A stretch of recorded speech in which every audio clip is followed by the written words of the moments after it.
A'udzubillahi minasyaitonirrajim. Bismillahirrahmanirrahim. Assalamualaikum warahmatullahi wabarakatuh. Kembali lagi di channel Sampul Hitam, yang tentunya akan berbagi cerita kepada teman-teman. Dan untuk cerita kali ini masih melanjutkan kisah yang sebelumnya, yang berjudul Kisah Tragis Penari Jaipong. Cerita ini ditulis oleh Ocha Mariadi. Dan bagi teman-teman yang penasaran dengan sang penulis, teman-teman bisa langsung cek link yang saya sudah siapkan, ada di kolom deskripsi. Bagaimanakah untuk kelanjutan cerita kali ini? Ini dia kisahnya. Selamat mendengarkan. "Dimas mana, Mas?" ucapan wanita itu dengan tatapan kosong. "Berbaring dulu ya Murni, biar Mbok Munah membuatkan teh hangat untukmu," balas Papa, sembari membaringkan dan menenangkan wanita itu. "Dari sekian banyak pelayat, hanya Dimas yang tak terlihat, Mas. Dan siapa wanita cantik ini?" Wanita itu mengalihkan pandangannya kepadaku.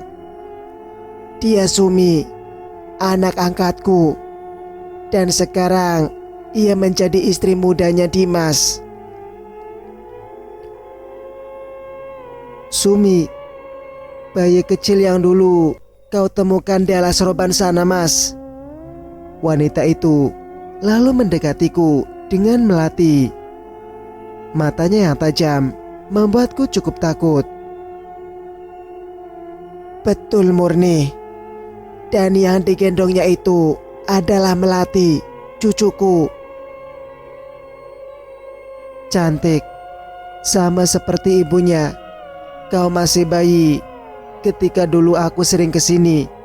Pantas kau tak mengenaliku, Sumi," ucap wanita itu sembari mengelus lembut Melati.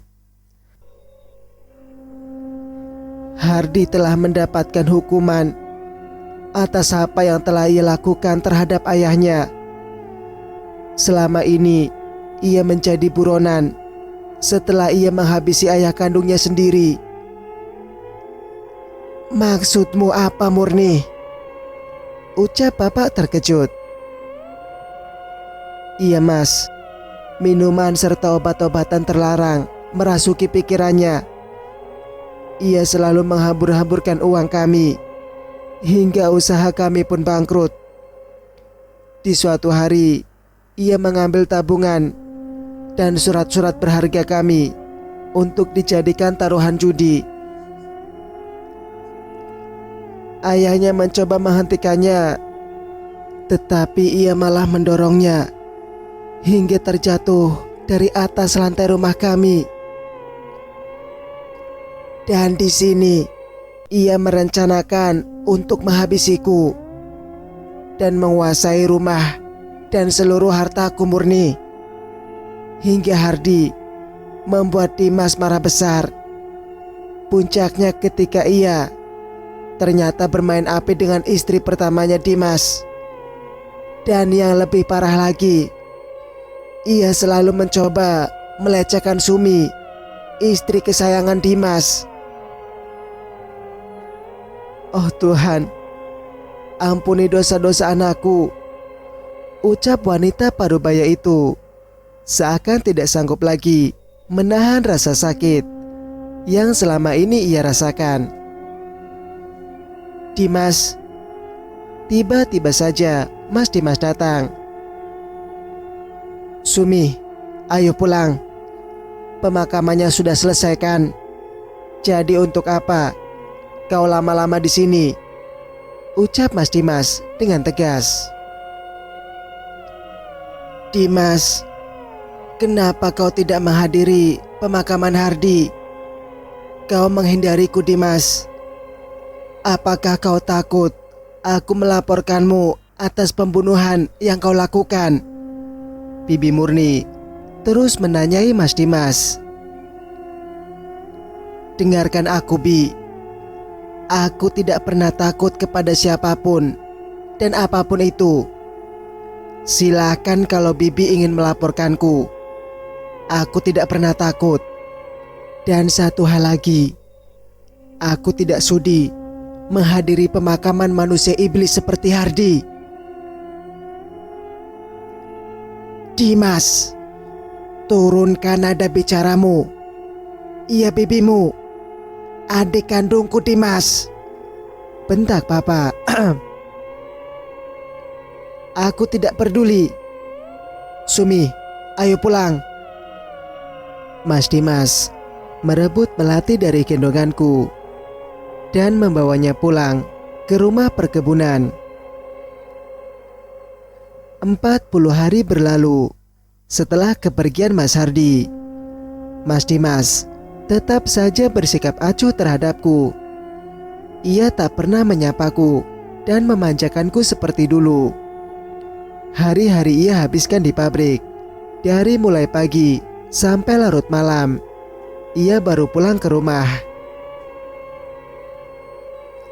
Hatiku merasa terluka melihat sikap Mas Dimas yang seperti itu. Apakah salahku padanya? Aku mencoba mengajaknya bicara, tapi tidak pernah ia tanggapi. Aku sering memeluknya ketika ia tertidur dan berharap ia memelukku kembali. Tetapi tetap sama, ia tetap diam, kaku seperti patung. Hingga pada suatu malam, hujan besar turun dengan angin yang menggoyang-goyangkan semua pepohonan.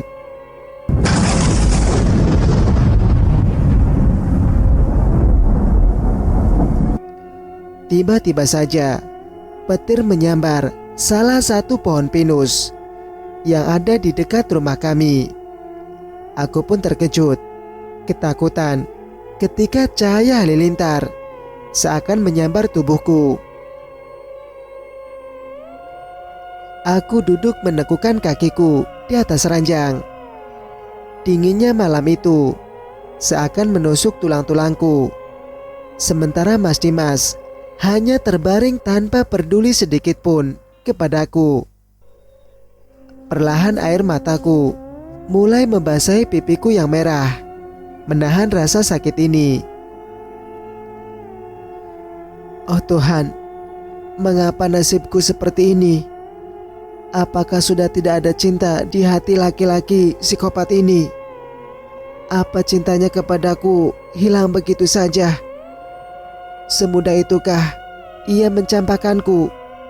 Gumamku dalam hati, seraya menahan rasa dingin yang begitu menusuk. Shh, sudah malam. Sini tidur, jangan nangis lagi. Hapus air matamu sayang.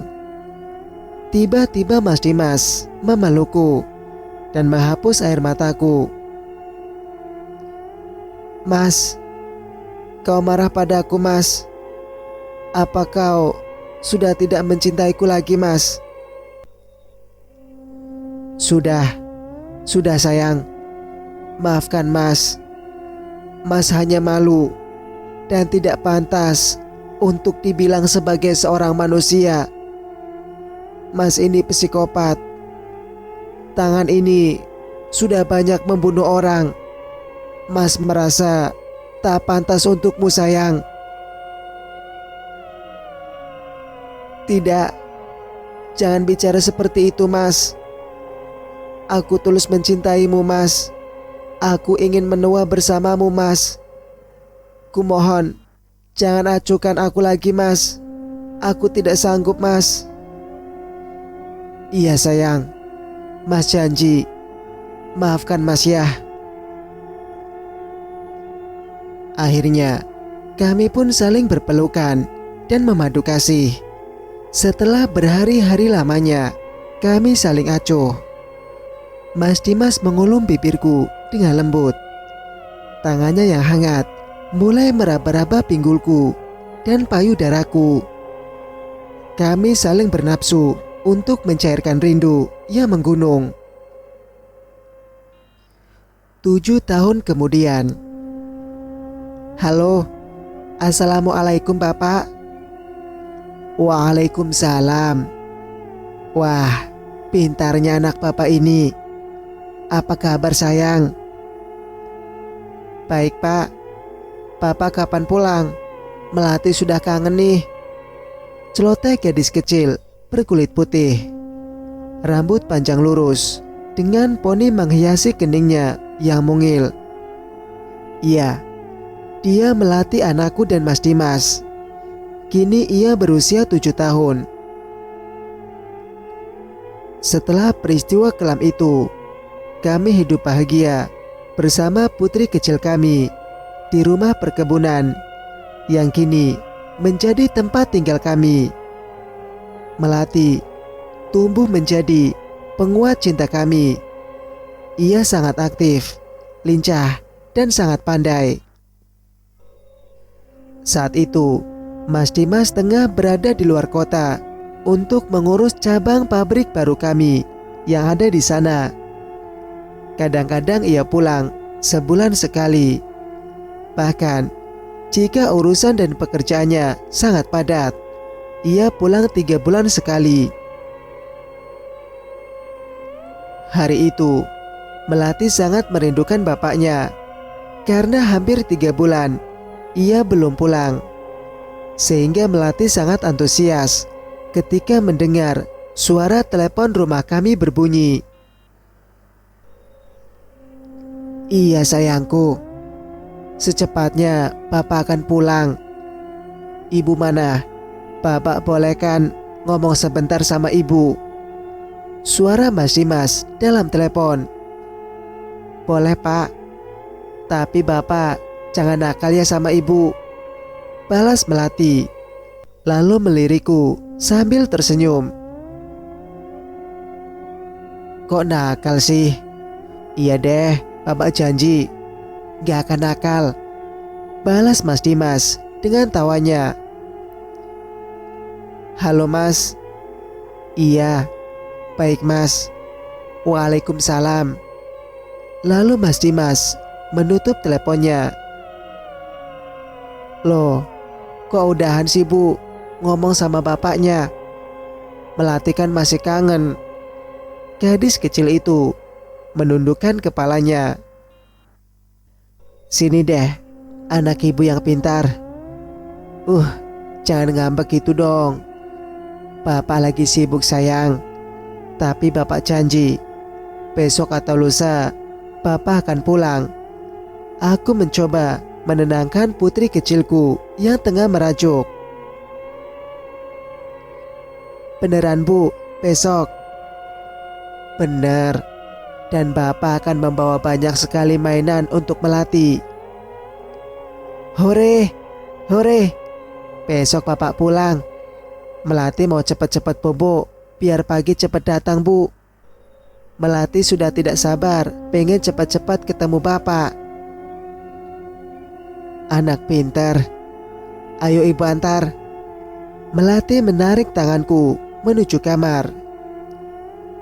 Bobo ya sayang, jangan lupa baca doanya. Melati pun tertidur setelah membaca doa. Aku lihat kebahagiaan di wajah putri kecil kami. Malam semakin larut, angin berhembus sangat kencang hingga menerbangkan tirai-tirai jendela kami yang berwarna putih. Terasa bulu kuduku berdiri, dingin amat terasa malam itu.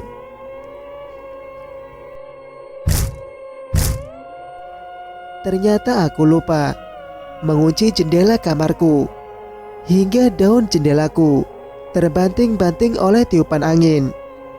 Pantas saja, dingin angin malam itu begitu menusuk sampai ke tulang-tulangku.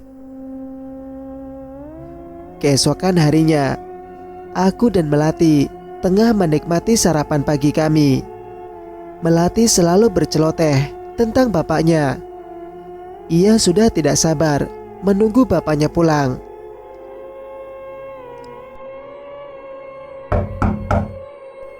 Terdengar suara pintu depan diketuk. Melati sangat girang mendengarnya, karena ia mengira yang mengetuk pintu itu bapaknya. Dan aku pun demikian. Melati berlari menuju pintu itu. Lalu ternyata, "Hai cantik, kamu pasti Melati ya?"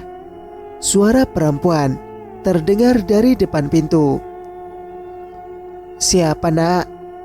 Aku berjalan menghampiri Melati dan suara perempuan itu. Dan ternyata,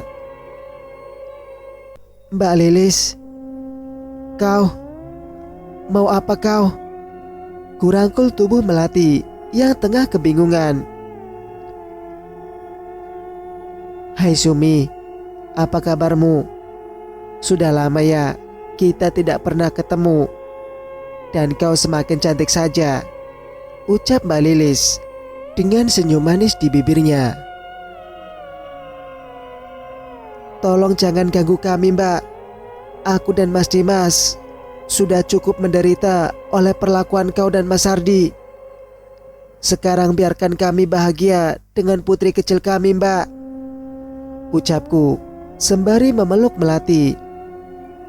Aku sangat takut kalau Mbak Lilis akan menyakiti Melati. "Hahaha, lucu ya kamu. Tenang saja, aku tidak akan menyakitimu ataupun gadis kecil yang cantik ini. Biarlah masa lalu terkubur bersama kenang-kenangan yang menyakitkan. Sekarang kita buka lembaran yang baru ya Sumi. Aku ingin menebus dosa-dosaku terhadap kau dan Dimas," ucap Mbak Lilis. "Aku mohon Sumi, maafkan aku mohon." Tiba-tiba Mbak Lilis bersujud di kakiku. Kulihat penyesalan di wajahnya, tetapi aku tidak yakin ia tulus atau ada niat lain di balik ini semua. Iya Mbak, ayo bangun. Jangan kayak gini, tidak enak dilihat orang." Aku membangunkan Mbak Lilis.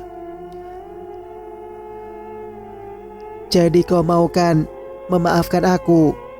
ucap Mbak Lilis lagi. Iya Mbak, iya." "Baiklah, kalau begitu saya permisi dulu. Besok saya kesini lagi bersama Surya." Mbak Lilis menyapu air mata yang membasahi pipinya. Lalu ia pergi menaiki sebuah mobil mewah. "Dia siapa, Bu?" ucap Melati. Dia Bililis, kerabatnya Bapak." "Sudahlah, sekarang Melati berangkat sekolah. Itu Mang Budi sudah menunggumu. Nanti Melati telat loh," ucapku sembari menunjukkan ke arah Budi yang tengah bersiap mengantarkan Melati dengan motor metiknya. Lalu Melati pun berangkat ke sekolah bersama Budi. Aku bergegas menuju kamarku. Kurebahkan tubuhku di atas kasur.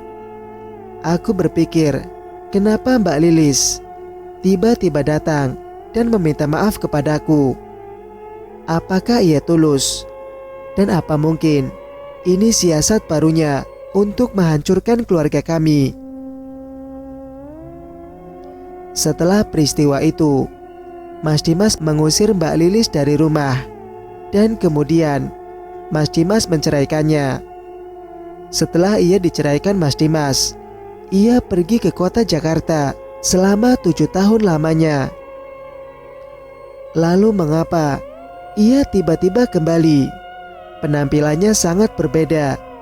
Ia terlihat sangat cantik dan modis, dengan balutan pakaian mini dan modern, membuat siapapun tak akan mengedipkan matanya saat melihatnya. Oh Tuhan, cobaan apa ini lagi? Aku takut kehadirannya menghancurkan kebahagiaan rumah tangga kami. Keesokan harinya, aku dan Melati tengah asik menyirami bunga-bunga yang tumbuh mekar di halaman rumah kami. Ada mawar, melati, tulip, dan juga bunga matahari begitu cantik mekar di pagi hari. Bu, Ibu, lihat deh, Bibi yang kemarin datang lagi. Itu mobilnya. Bagus ya, Bu. Jari mungil Melati menunjuk ke arah mobil mewahnya Mbak Lilis. Hai Melati, suara Mbak Lilis. Ia keluar dari mobilnya bersama seorang anak laki-laki. Mbak Lilis, aku terkesima melihat Mbak Lilis yang sangat cantik dibalut dengan sebuah pakaian berwarna merah darah, senada dengan warna bibir dan sepatu kacanya. Pagi Sumi, ini Surya yang dulu sering kamu gendong. Ia menunjukkan seorang anak laki-laki berusia 10 tahun. Ya, aku masih ingat, itu Surya, anaknya Mbak Lilis dan Mas Hardi. Hai Bibi, aku Surya, anak yang dulu sering Bibi gendong. Bibi masih ingat kan? Ucap Surya sembari meraih tanganku dan menciumnya. Tentu Bibi masih ingat sayang. Sekarang kau sudah tumbuh menjadi anak laki-laki yang sangat tampan sekali nak, balasku sembari mengelus kepala Surya. Oh iya Melati sayang, anak pintar, ini ada oleh-oleh buat kamu nak. Mbak Lilis mengeluarkan sesuatu dari dalam mobilnya, sebuah bungkusan dengan hiasan pita berwarna merah muda. Ini apa Bibi? Ucap Melati dengan polos. Buka saja sayang. Wah, bonekanya bagus dan cantik. Terima kasih ya Bi, Melati suka sekali. Celoteh gadis kecil itu kegirangan. Sementara aku hanya memperhatikan boneka tersebut. Sebuah boneka anak perempuan berambut hitam dan pakaian berwarna merah muda. Sangat mirip sekali dengan Melati. Aku pun heran, kenapa Mbak Lilis memberikan sebuah boneka yang persis dengan Melati. Bedanya wajah boneka itu pucat pasi, seperti penuh kesedihan. Sumi, kenapa kau melamun? Tiba-tiba suara Mbak Lilis mengejutkanku. Oh, tidak. Mari Mbak masuk, biar saya buatkan teh untukmu. Iya, terima kasih Sumi. Melati, ajak Mas Surya main ke kamarmu ya nak. Iya Bu. Ayo Mas, main sama Melati.